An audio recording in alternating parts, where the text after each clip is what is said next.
What you call yourself is no concern to us. Here you're just a criminal. Here you're just a criminal. The world will demand that you hand me over. The world? What an ego. I demand that you let me out of here. You demand? Rodchenko. I always admired you as a dancer. You're a great dancer. But what a pathetic man. But what a pathetic man. He's an egomaniac ass nigga. He's very insecure. This nigga sits up talking about how he's the best. This nigga sits up in a fucking hotel room. I'm the best. All these people are jealous of me. I'm the best. They just mad because I'm on top. Nigga, you in the fucking Super 8 motel, nigga. You just did a lecture at a damn IHOP. I'm the best. You do a lecture any fucking where, dude. You do lectures at flower shops. I'm the most requested. No, nigga, you will do a lecture anywhere to get any dollar you can get. This nigga blame everybody. You know what it is? Yeah, the coons in the community, they messing it up for me.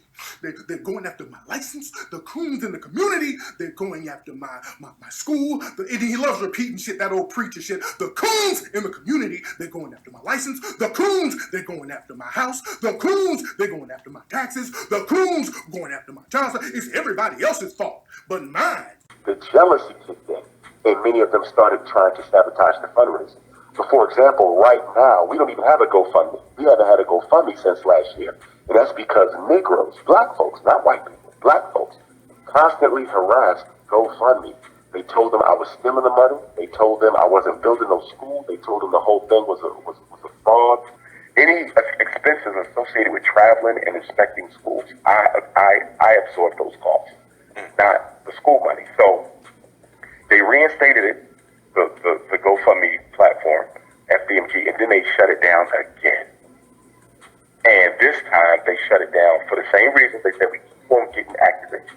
I said, but legally you cannot stop this unless you have proof that I am mismanaging or embezzling this money. Yeah, I could have gotten a lawyer to force them to put the platform back up. But here's my thing.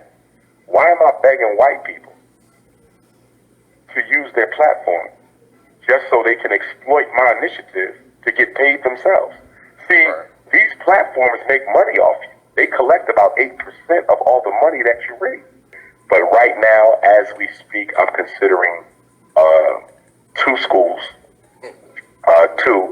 Four. There's 4.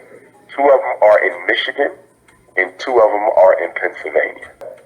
I've conditioned myself not to overreact to these opportunities because, to be honest with you, brothers and sisters, I have had the opportunity to get 5 or 6 schools. We should have been had a school. The problem is sabotage. Once they find out that I'm the person buying it, they withdraw their offers. So in Detroit, I should have had 4 or 5 schools in Detroit by now. But the problem is most of the schools that I was interested in Detroit were owned by the Catholic Church. And once the Archdiocese found out it was me that was interested in purchasing the school, they decided not to sell to me. The same thing happened in Mount Vernon, New York, Catholic school there. It happened in Detroit, Catholic schools there. It happened in Trenton, New Jersey, Catholic school there. It happened in Philadelphia, Catholic school here. I could probably name about 5, 6, 7, 8 schools, probably almost a dozen that we had the money for, we could have afforded, and in the 11th hour of the negotiations, they withdrew once they found out who I really was. 5 or 6 schools, 4 or 5 schools, 5, 6, 7, 8 schools, probably almost a dozen. 5 or 6 schools, 4 or 5 schools, 5, 6, 7, 8 schools, probably almost a dozen. I heard niggas in Philly on the streets don't fuck with that nigga. Niggas in the street. Now, I donated money to this non-existent fucking school. I donated some money to the school. I've been trying to help this motherfucker for years, and he didn't act like he did us a favor. He's acting like he did me a favor. I made your movie hot. I made the Hidden Color series hot. Bitch nigga, Umar, you've been in a whole bunch of fucking documentaries. None of them have popped off, fuck nigga. Are you listening, fat fuck ass nigga? None of them have popped off. 5 or 6 schools, 4 or 5 schools, 5, 6, 7, 8 schools, probably almost a dozen. Anti-Afro Svengalis 4, 5, 6, 7, 8, 9, 10, 11, 12. Such a liar.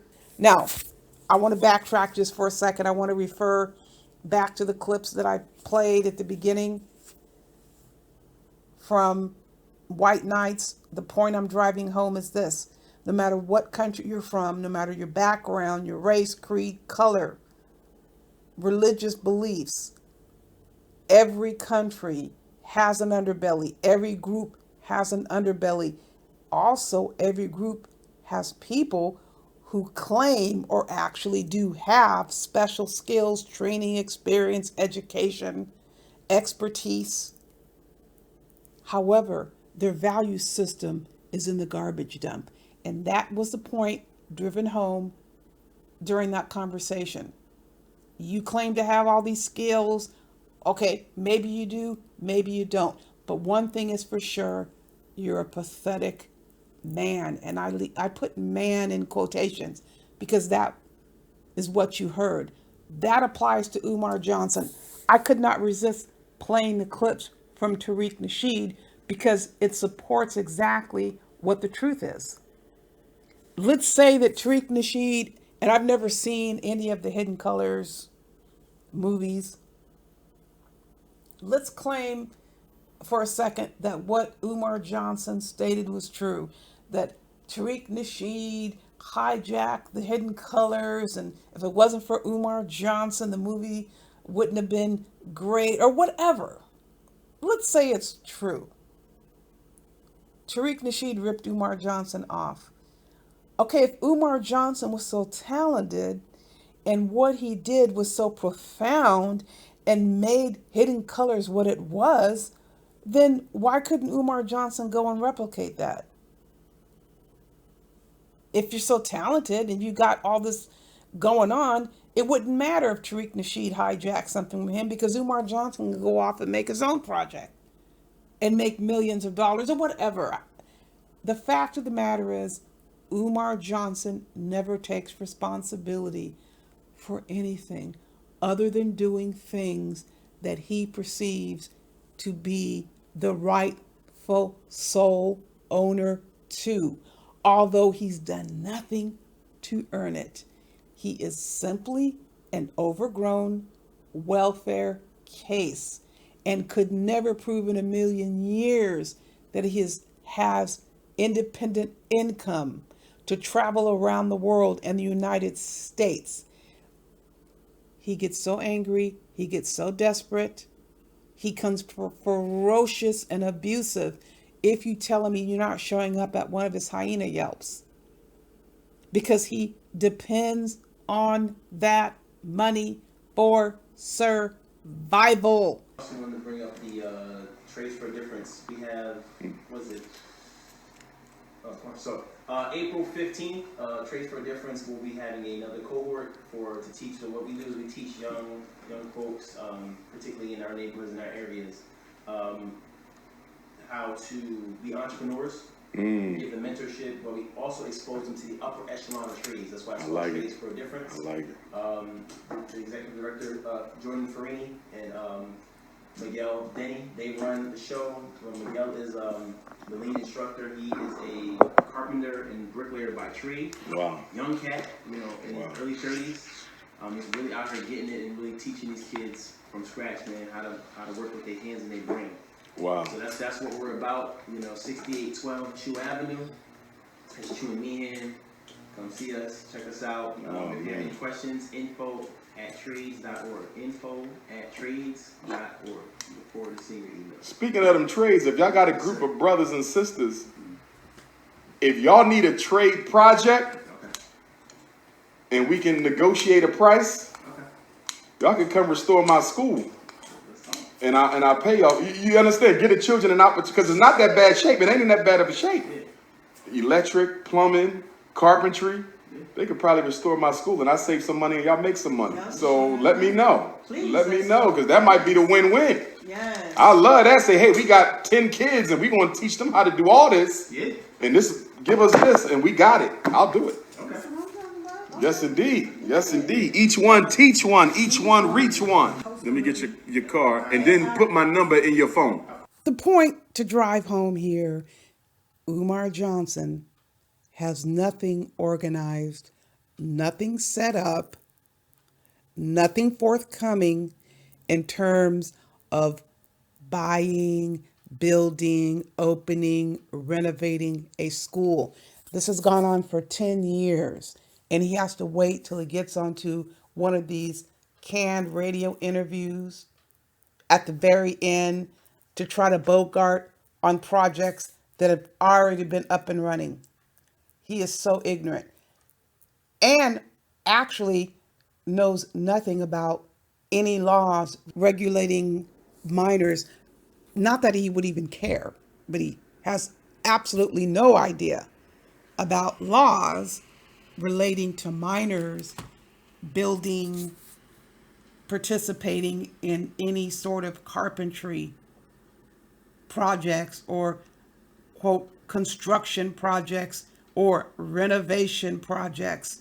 And let's be very clear, this is throughout the United States. Every state has individual laws that may say more or less, but basically people under the age of 18 are not allowed to work in certain aspects of construction. So that would disqualify them from working on renovating a building, and in particular, dealing with materials that have to do with electrical work.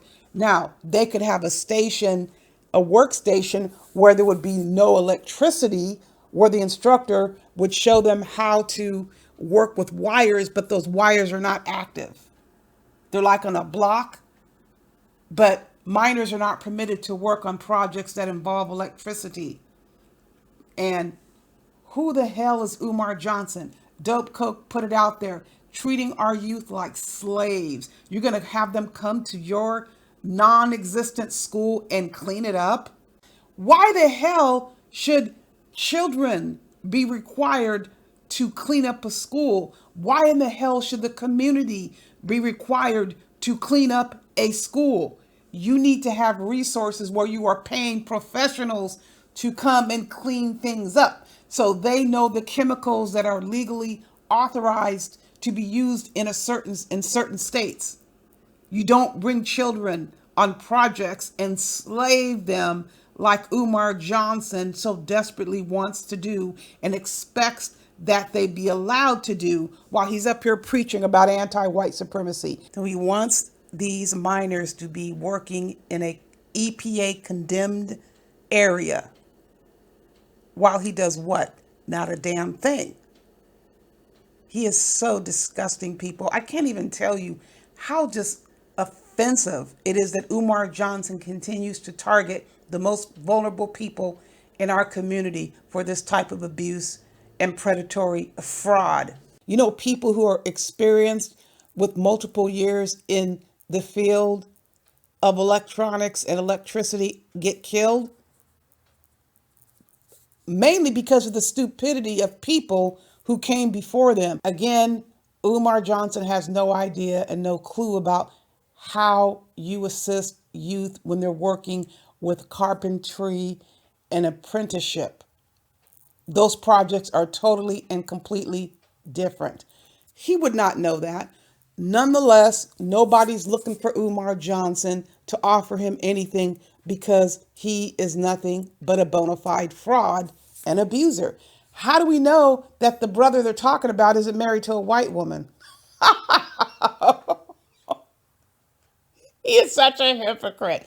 If Umar Johnson had anybody checking for him, supporting him in reality, he would not have to go around to these fake ass canned interviews and try to bogart. Listen, people, there is so much more to go in terms of exposing and keeping exposed the crimes, the abuse, the thievery, and fraud of Umar Johnson, continuing to beg for money that he says is for a school, which we all know he's simply living on.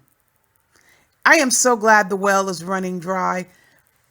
Less and less people are going to give money to Umar Johnson. He wishes he could make another go fund me account, but he is persona non grata and cannot get an account going. Even if you try to get somebody else to open the account, what are the odds are anybody dealing with Umar Johnson would be honest enough to give him the money and support his lifestyle? They would rip him off just like he's ripping everybody else off. He is such a gnarly, irritating, vile specimen. That is Umar Johnson, always thinking about himself. The bottom line is he's doing nothing but trying to find a way to keep vulnerable people engaged so that we continue sending him chump change. Because that's all he's getting is chump change. Well, Roach motels only require chump change. So I guess Umar Johnson is surviving. I'm going to do another video about this international travel, why I believe Umar Johnson's passport has finally been revoked because he owes over $100,000 in tax liens. But I'll get into that later. Key point to keep in mind, don't you get ripped off. And the only way you can ensure that doesn't happen is if you heed the warning. Buyer, beware.